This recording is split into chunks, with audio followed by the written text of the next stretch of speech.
వైఖరి అధికారుల నిర్లక్ష్యం కొండపైన షాపులు రద్దు చేయాలని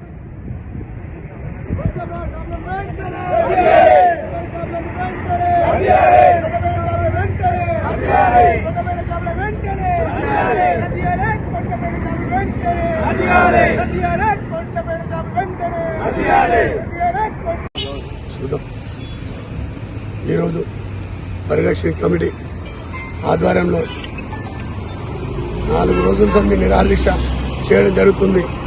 ఇంతకు ముందు రాస్తారోకాలు, నిరాదీక్షలు, బంధువులు ప్రతి ఎమ్మెల్యేకు ఇన్వైట్ లెటర్ ఇచ్చాం, మంత్రికి ఇచ్చినాం, కలెక్టర్కి ఇచ్చినాం, ఆర్డీఓకి ఇచ్చినాం.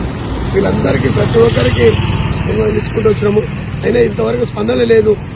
ప్రతి ఏటా స్వామివారికి గండి పడుతున్న ఆదాయాన్ని కాపాడదామని పరిరక్షణ కమిటీ ఇన్ని రోజులు సంది మేము ఒక 90 రోజుల సంది ఫైట్ చేస్తున్నాం.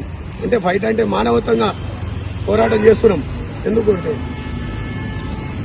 ఉపాధి కల్పించాలని మేము చేయడం జరుగుతుంది. అంటే ఉపాధి వెనుక ఉన్నోళ్ళు లేనోళ్ళు అందరు రాజు వచ్చి మాకు కోఆపరేట్ చేయాలనుకున్నాం. కానీ అందరూ వెనకేలే భయపడుతున్నారు. మూటలు మాత్రం పైన ఉంటారు, గుట్ట పైన. ఎందుకంటే వాళ్ళకి మూటలు మొడుతున్నాయి, లంచాలు వస్తున్నాయి. కాబట్టి అధికారులు అంతే ఊరు, ఎండోమెంట్ అంతే ఉంది, గవర్నమెంట్ కూడా ఇప్పటివరకు స్పందన లేదు. అంటే ఎందుకు వస్తలేరు మీరు? మాకు ఎందుకు కోఆపరేట్ చేస్తలేరు?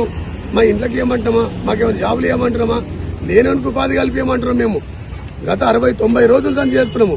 నిరాదీక్ష ఏంది, ర్యాలీలు ఏంది, సంతకాల సేకరణ ఏంది, ఎన్నో చేసుకుంటూ వస్తుంది 90 రోజుల సంది. అయినా ఇంతవరకు కూడా ఎవరు స్పందన లేదు. మాకు కోఆపరేట్ కల్పించాలి, మాకు అవకాశం కల్పించాలని మనస్ఫూర్తిగా కోరుకుంటున్నాము. ఇట్లు యాదాద్రి భువనగిరి జిల్లా హోటల్ సంఘం అధ్యక్షుడు పల్ల బాలయ్య.